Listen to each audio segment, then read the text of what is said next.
Good news po mga kapuso, posibleng bumaba ang singil sa kuryente ng Meralco sa mga darating na buwan.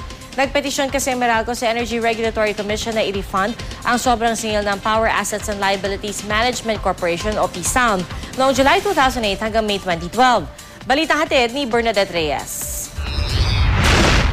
Yan.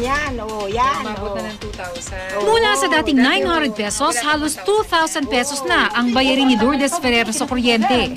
Tatlong sunod-sunod na buwan din kasing tumataas ang generation charge o halagang binabayaran para sa paglikha ng kuryente. Makakaraos na kami, tapos makakakain na rin kami ng konting masarap. Dati hindi kami makakain kasi nilalaan namin sa kuryente.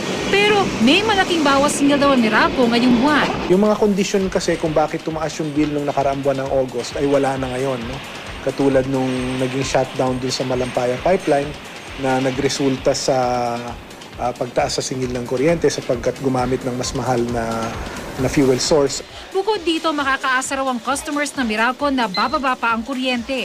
Nagpetisyon kasi sa Energy Regulatory Commission o ERC ang Meralco na bayaran ng Power Assets and Liabilities Management Corporation o PSAM ang nasingil nila ng doble mula July 2008 hanggang May 2012. Sa ERC approved rate, meron yung naka-embed na line losses.